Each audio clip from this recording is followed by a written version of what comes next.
अब लगभग तय हो गया है कि गुजरात लॉबी के सबसे कट्टर दुश्मन संजय विनायक जोशी को आरएसएस बीजेपी का अगला राष्ट्रीय अध्यक्ष बनाने जा रहा है। संजय जोशी वही हैं जिनको रास्ते से हटाने के लिए गुजरात लॉबी ने इनकी सेक्स सीडी वायरल करवाई थी और बाद में ये सीडी फर्जी निकली थी। भारतीय जनता पार्टी का जो नया राष्ट्रीय अध्यक्ष है उसके नाम का खुलासा हो चुका है, उनका नाम तय हो चुका है। आरएसएस ने 4 जून को ही तय कर लिया था कि भारतीय जनता पार्टी के अगले राष्ट्रीय अध्यक्ष संजय जोशी होंगे और झंडेवाला पे रात को 2 बजे तक मीटिंग चली थी और संजय जोशी जी झंडेवाला पे ही थे, क्योंकि भारतीय जनता पार्टी जिस प्रकार से चल रही है और बेलगाम हो गई है, आरएसएस कहीं ना कहीं उसको लेकर चिंतित है। और ये मानना पड़ेगा कि आरएसएस का कंट्रोल भारतीय जनता पार्टी पे भले ही कम हो गया हो, लेकिन आरएसएस भारतीय जनता पार्टी की माँ है, भारतीय जनता पार्टी की बाप है और ये उसका बच्चा है। तो बच्चा अगर बिगड़ैल हो जाए, बेलगाम हो जाए, तो उसको कंट्रोल लाने के तरीके पेरेंट्स के पास होते हैं। दोस्तों, खबर पर आगे बढ़ने से पहले अगर आप संजय जोशी की सेक्स सीडी के बारे में और ज्यादा जानकारी जानना चाहते हैं तो मैंने इस पर एक डिटेल वीडियो किया था, उसका लिंक आपको डिस्क्रिप्शन में दे दूंगी, देख लीजिएगा। लेकिन अब आज की खबर पर बात करते हैं, आज की खबर पर आगे बढ़ते हैं। संजय जोशी को बीजेपी का राष्ट्रीय अध्यक्ष बनाने की स्क्रिप्ट फाइनल हो चुकी है। दोस्तों, 4 जून को बीते हुए महीनों हो गए, गंगा जमुना में बहुत सारा पानी बह गया, मौसम भी बदल गया, लेकिन गुजरात लॉबी का कॉन्फिडेंस वापस नहीं आ पा रहा है। इनके अपने नेता ही इनको खड़े होना नहीं देना चाहते।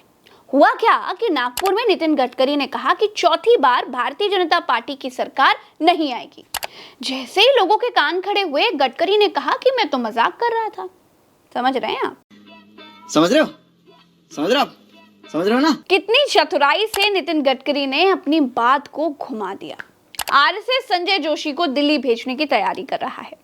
संजय जोशी वही हैं जिनको 2012 में बीजेपी से निकलवाने के लिए मोदी अड़ गए थे और ना चाहते हुए भी नितिन गडकरी को जोशी का इस्तीफा लेना पड़ गया था, क्योंकि संजय विनायक जोशी को गडकरी ही बीजेपी में वापस लेकर आए थे।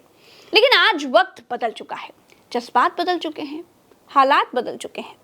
गडकरी और संजय जोशी दोनों नागपुर के हैं और नागपुर में क्या है? सोचिए, संघ का मुख्यालय, और महाराष्ट्र में चुनाव होने वाले हैं।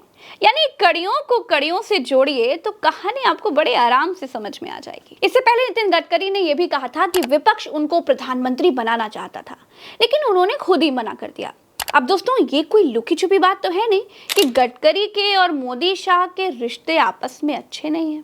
जिस दिन संजय जोशी अध्यक्ष होंगे, उनकी अध्यक्ष की अनाउंसमेंट होते से ही नरेंद्र मोदी जी इस्तीफा दे देंगे। नरेंद्र मोदी जी संजय जोशी नाम के अध्यक्ष के नीचे काम कतई नहीं करना चाहिए। ये सीधा हिसाब है, क्योंकि नरेंद्र मोदी एक ऐसा शख्स है जो सरेंडर नहीं होना जाएगा। वो कहेगा कि मैं प्रधानमंत्री पद छोड़ देता हूं, किसी को भी बना दीजिए प्रधानमंत्री जो आपके सामने नतमस्तक हो, मैं तो हूंगा नहीं तुम्हारे सामने। पिछले 10 सालों से गुजरात लॉबी का जलवा चल रहा था, लेकिन 4 जून के बाद जलवे में मकड़ी का जाला लग गया। मोदी के सामने चूना करने वाले, शाह के सामने खामोश रहने वाले नेता अब बोलने लग गए हैं। बड़े बड़े नेता तो छोड़ दीजिए, सांसद विधायक तो अब सीधे सवाल कर रहे हैं। और दूसरी तरफ है राहुल गांधी। दोस्तों, राहुल गांधी ने तो लगता है कि जैसे तय कर लिया है कि वो नरेंद्र मोदी और अमित शाह को चैन की सांस लेने ही नहीं देंगे। नॉन बायोलॉजिकल मोदी जी पर राहुल गांधी ने कश्मीर से बड़ा तगड़ा हमला बोल दिया है। इलेक्शन के दौरान उन्होंने कहा, जब प्रेशर बढ़ा, जब उन पे दबाव लगा, तो फिर चुनाव के दौरान उन्होंने कहा कि भाई मैं तो बायोलॉजिकल है ही नहीं, मतलब मैं बायोलॉजिकल नहीं हूं, मेरा डायरेक्टली कनेक्शन ऊपर है, मैं डायरेक्टली बात करता हूं।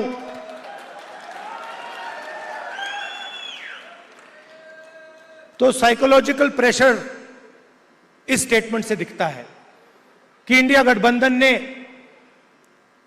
नरेंद्र मोदी को हमेशा के लिए साइकोलॉजिकली तोड़ दिया है, खत्म कर दिया है। और हमने नफरत से नहीं किया, वो नफरत फैलाते हैं। हमने मोहब्बत से, बिना नफरत के नफरत को हराने का काम किया है। राहुल गांधी बार बार कहते हैं कि हमने इनका कॉन्फिडेंस खत्म कर दिया है।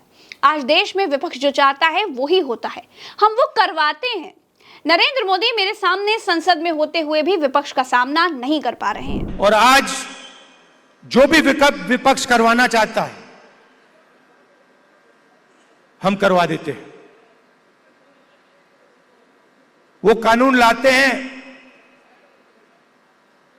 हम उनके सामने खड़े हो जाते हैं, वो कानून पास नहीं करते हैं, नया कानून लाते हैं। तो जो कॉन्फिडेंस इनकी थी पहले, वो अब खत्म हो गई है। नरेंद्र मोदी जी को की जो साइकोलॉजी है उसको हमने तोड़ दिया है।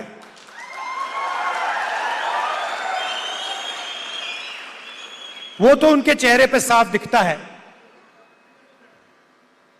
कि जो पहले नरेंद्र मोदी थे वो नहीं रहे।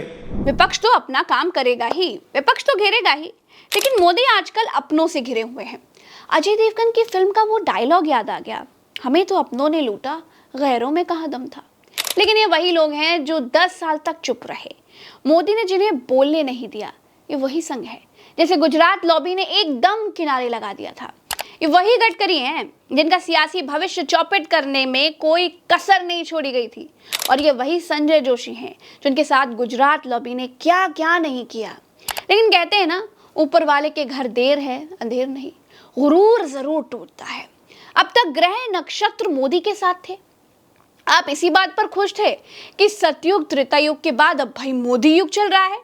लेकिन समय का पहिया हल्का सा क्या फिसला, बादशाहत डगमगा गई, अपनों ने साथ छोड़ना शुरू कर दिया और गोदी मीडिया ने आपके मंत्र का जाप करना भी बंद कर दिया। जी न्यूज का मालिक कांग्रेस का सपोर्ट करता पाया गया। यहां तक तो फिर भी ठीक था, लेकिन सोचिए जिस दिन संजय जोशी बीजेपी के राष्ट्रीय अध्यक्ष बन जाएंगे तब क्या होगा। तो दोस्तों आज की वीडियो में तो इतना ही। कमेंट वगैरह करके आप अपनी बात हमसे साझा कर सकते हैं। फिलहाल तो इतना ही, मुझे दीजिए इजाजत। नमस्कार, राम राम, दुआ सलाम, जय हिंद।